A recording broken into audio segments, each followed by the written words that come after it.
All right, hello everybody, and welcome back to the channel. My name is Azalea Akari, and this is going to be a different video from every other week. This is being fully recorded in post, so I know the result of the match. I have played it completely. I just did not record everything before the match, so I want to be open and honest about that. Um, and just for the record, I have recorded my week 9 matchup already as I played it. So these videos will come out pretty close to each other. I'll probably have this out on Thursday, May 1st, which is when I'm recording it, and I will send out my week 9 video as well on Friday, May 2nd. So let's take a look at this matchup. This is my week 8 matchup versus the San Fernando Fuecocos, coached by Draco Meteor. Um, and his team is as follows. He has Mega Charizard X. He has Samurott Hisui, Ting Lu, Clefable. He has Skeledirge, Mamoswine, Terra Hydrapple with Grass Fairy Water, Tyrantrum, Starmie, Quillfish Hisui, Sceptile, and Thwackey. So for this week, um, I I think I was very worried this week about Sceptile being able to run my team over. And I made one specific set for it, and you'll see. And when it however, when you hard commit into something, if they don't bring that Pokemon, it can definitely result in a potential really just kind of unfavored matchup. And just an uphill battle. So we have to hope that. So I have to hope that he brings his Thwackey Sceptile or something to set terrain plus Sceptile. And so I will now, so that we're here, I will just quickly transition into the sets that I brought. So coming into this, I brought Zapdos, Carlos' Zapdos, running boots, with max HP, max defense, 8 special defense, bold nature, whirlwind, roost, U-turn, hurricane. So you can see that Zapdos is really here to do a ton of damage to Sceptile, to like not do damage to Sceptile, but to just make it difficult for it to stay unburdened. Essentially just clicking whirlwind. Because I looked and I didn't really think it had anything for Zapdos. If anything, I can also get a static proc. Next up, I brought Scizor. Booted up Scizor. I brought a lot of boots this. I did bring quite a lot of boots this week, with the potential of hazard stacks coming in. Bullet Punch, Close Combat, U-Turn, Knockoff. Bullet Punch is good against Clefable. Close Combat's good against quite a lot of other things like Samurott on his team. U-Turn for slow pivoting, and Knockoff because Knockoff is really strong. Next up, I brought Greninja with Life Orb and with Protean Life Orb. 16 HP, 252 special attack, 240 speed. This is to outspeed my opponent's Starmie. And I brought Surf, Ice Beam, U-Turn, Sludge Wave. Because I did plan to, I outsped Starmie, but I didn't have a great set for it. I was just mainly gonna click U-Turn, right? Like, gonna switch and bring in Shaman, expecting something like a Thunderbolt or whatnot. As you see, I have Shaman this week. Next up, we have Megalopunny, with 120 HP, 252, 136 Jolly, to outspeed his fastest Pokemon, which is Sceptile. We have Return, Close Combat, U-Turn, Triple Axle. Yeah, and U-Turn's good always as a fast pivot. If I get stuck with something in front of me that I can outspeed, you can click U-Turn. That's good for sure. And then next up we have our Terra Captain for the week. We have Deontay with choice specs. Terra Fairy, 252 HP, 8 defense, 252 special attack, modest nature. Moonblast, Earth Power, Power Gem, Stealth Rocks. Specs Stealth Rocks, because Stealth Rocks against this team is still very strong, and pretty annoying. Next up, and lastly, we have brought Shaman. We brought Jackass the Shaman with heavy duty boots, max HP, max defense, 8 special attack, bold nature. As you can see, I've done two heavy physical attack sets, for sure. And we're running Sea Flare, Toxic, Earth Power, Healing Witch. Healing Wish is really strong, especially if I can use it. Especially if I can use it to heal up something like Deoncy, because really Deoncy is going to be quite good into my opponent's team. I just have to keep it alive, as much as I can. And even if that means like bringing in Shaman to take out, like bringing in Shaman and just trying to eat an attack and get off the Healing Wish, then so be it. But yeah, we have everything done here. So I will shortly get into the replay, but there will be a hard cut because I need to set up the replay.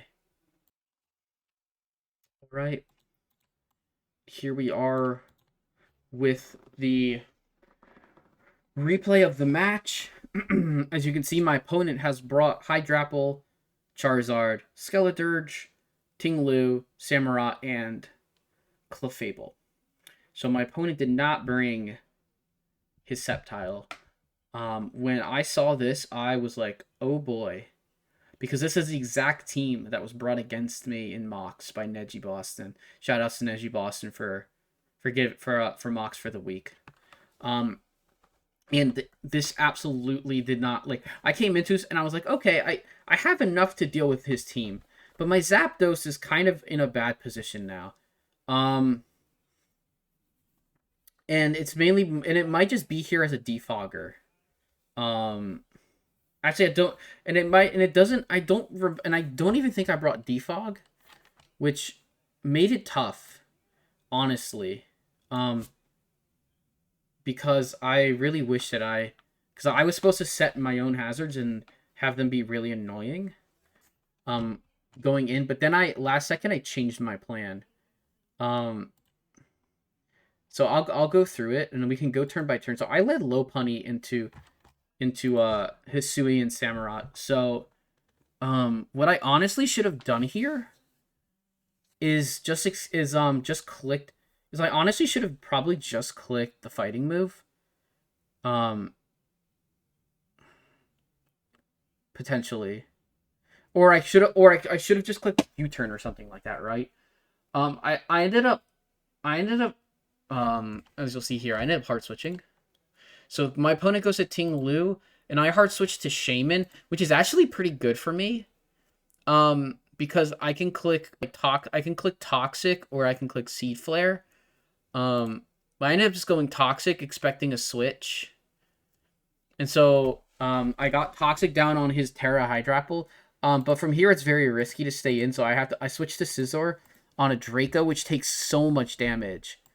Because I didn't have much that could take Dracos, but now he's forced to switch, and I can just click and I can just U-turn off of this.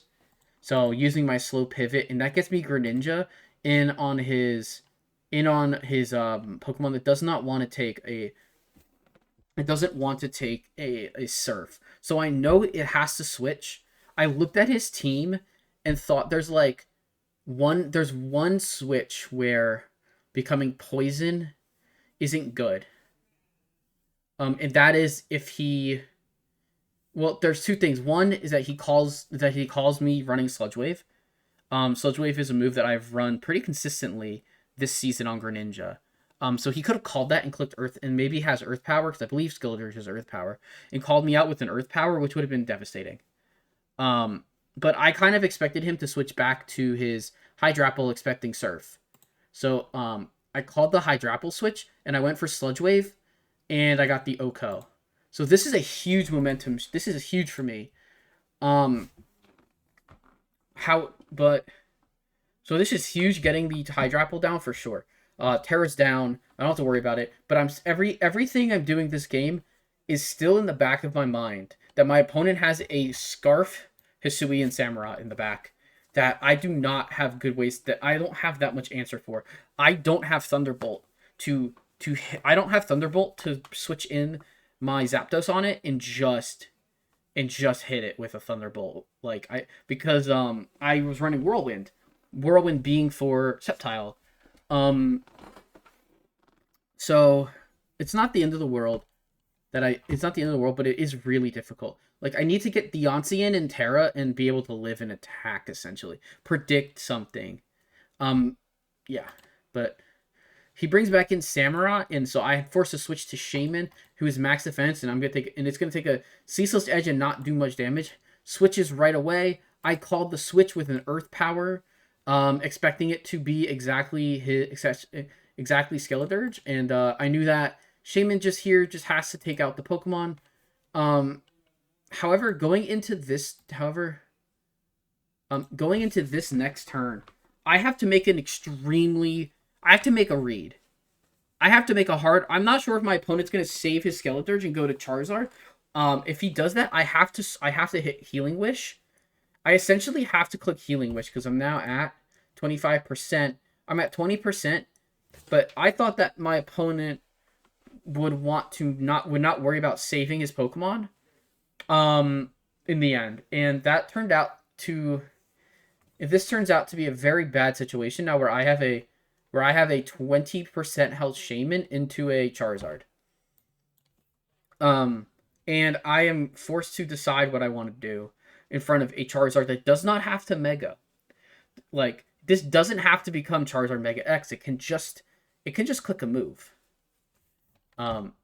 And Shaman probably goes down to a Light Breeze of any move. It will be running physical attacks. The main thing is that Shaman is at 20%. So I should have just always clicked. I think I always am supposed to click Healing Wish here. The first big mistake is not leaving Deontay and setting Rocks. Rocks would have dealt 50% to Charizard, and would have forced him. And whenever Charizard comes in, it's forced to Terra and probably click Roost, and I can always just click Earth Power or something like that into this, or click Toxic. However, I clicked Earth Power, and this immediately puts me behind to the point where I have to sack my Shaman. And here I bring Deontay in with spikes up. I do go Terra Fairy. Fairy Blitz comes in, does a ton of damage. I clicked Moonblast like I was supposed to. I realize now that I should not have Terra'd. Not right now anyways. Because now Deontay is just fodder for a kill eventually. It's not faster than anything. So I think if I hadn't Terra'd, I don't think it does that much damage. It does damage for sure, don't get me wrong. But Moonblast should always KO. Regardless from how much it did. But however, I guess the recoil damage might have meant that it needed to be Terra'd. I don't know. But anyways. Terra meant that the Moonblast damage didn't matter. However, now I have Samurott here. I'm forced to go to Zapdos, which turns into a flip turn, which brings in Ting Lu. And here I have to decide what I want to do. So I go for U-turn, and I bring in the Scizor, who is booted up, into Rocks. And this is where the hazard stacks becomes very difficult to deal with. I only have 2 Boots Pokemon left because I lost my Shaman. And I'm losing answers to Ting Lu. I do U-turn into this, and I bring Zapdos out. And I hit Hurricane, so Zapdos does take the KO on Skeledirge. Because U-turn would never have actually KO'd there from me. I go Hurricane again, I get the Confusion. It breaks through Confusion to Body Press. So I know this Pokemon can never get hit by Static, though.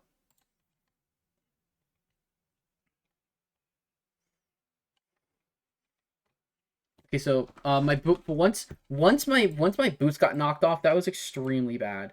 And then I put Samurott in front of my Pokemon, which was even worse.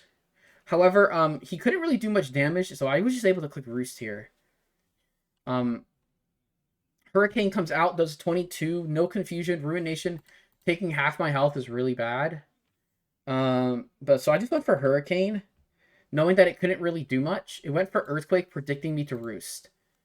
And so here, I think I predicted... Well, I went for Hurricane again, and I missed. I did click Roost here, now that he's not going to have Earthquakes. But then I saw that Moonblast was doing a ton of damage, which I didn't really calc ahead of time.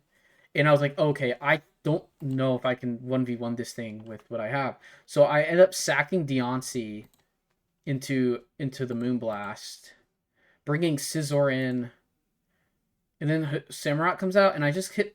So I could have always... I thought about actually just clicking U-turn no matter what. Because worst comes to worst, I'm forced to bring Zapdos in, and Zapdos probably goes down. But then I have a reset. But instead I clicked Bullet Punch, which then I was forced to then Bullet Punch again while I got Aqua Cutter to death. Because there's nothing I can do into this. And essentially here, I have the line where I have to bring Greninja in. I hit this. I went for Sludge Wave, which wasn't the safest bet. Essentially here, all my opponent had to do was force me to waste my HP. I did take the KO. But here I'm probably supposed to do some more sacking. Aqua Cutter just kills. I should have switched to Zap. I couldn't really switch, unfortunately. And so here I have Lopunny versus HAMUROTT with Aqua Cutter. But I am at 76%. And my opponent just did the correct thing, which was switching. And I U-turned out, which was really bad. I take 25% from rocks. I'm forced to Roost. But I can't really... but I couldn't really beat Moonblasts. Moonblasts just were doing too much damage. My Hurricanes were not doing as much as Moonblast. Even though we did the same there, that was a low roll. That was a low roll. Essentially, every turn my opponent is just clicking Moonblast from here, and I just have no way of winning. I need a Confusion, and I need Clefairy to hit itself in Confusion to have a chance. It's like I have to take 2, and then I have to Roost, and I have to kind of just hope. But instead, my opponent called my Roost and just Moonlighted, and that was the game. I didn't have any way I could do anything else. So from here, I just kind of knew that I had lost, and I just kind of accepted it pretty much. Like I'm doing nothing. I just Whirlwind out. I made more than 2 errors. But I didn't really see the one error, which was not clicking rocks on Deontay when I had a chance, and the other was and also there was there's also just like clicking having a better Zapdos, I guess, like realizing that maybe Whirlwind doesn't even beat maybe Whirlwind doesn't even beat his thing, and if I just run Hurricane and I run like Thunderbolt, I'm bound to like have something be effective, or I could always U-turn out and whatever. Like there's definitely a better way I could have played this, and the Zapdos was a huge point was a huge weak point in my progress this week. And it did result in my first loss of the season. So, if it honestly doesn't feel that bad, I take a lot of good lessons from it. Like hazard control being so important for me. This team, if it can get some hazards up, it's so fast and hits so hard. It puts a ton of pressure on the opposing team, for sure. So I'm more than happy to learn from it. Absolutely. So, big ups to Draco for really coming prepared with a very basic set of Pokemon, while I was expecting a gimmick. I really took that, and I really took that in my other matches, that in my other leagues, for this current week, I kind of just took the approach of prepare for kind of like obviously keep in mind that there could be some gimmick, but prep based on like trends. Although one thing about Dracometer is that Dracometer doesn't have a ton of like trends because like Septile was brought like half the time, meanwhile other things was brought the other time. The one thing that was a little different was this was the first week I believe the Hydrapple was brought. And it wasn't, and I think that Hydrapple was really good into my team. I just had to get a prediction right, and I got the prediction right. Because if he gets to bring that in and Terra away into water, then the me being poisoned isn't amazing necessarily. But yeah, great match. And next week for my week 9 match, I will be going against the Tampa Bay Totodiles and Stephen Swagmaster, one of the longest running PML coaches. So I look forward to showing you how that match went. So after week 8, I am 7-1. But honestly, I couldn't be more happy. Couldn't be more happy with my performance throughout this season. And I think something like this is just going to take more pressure off me that I've been feeling to continue being undefeated. So I want to thank everybody for watching the video. Comment down below which if you think that if there's what else you could have seen from the match. I would love to get feedback from other players that is constructive, because I really do feel like I could have had this match and I just missed a couple of points in my prep. But yeah, I hope everyone has a great rest of your week. Look forward to 2 videos in this week, and I will see you for PML playoffs. Or I will see you for first week 9 and then PML playoffs. Until then, have a good one.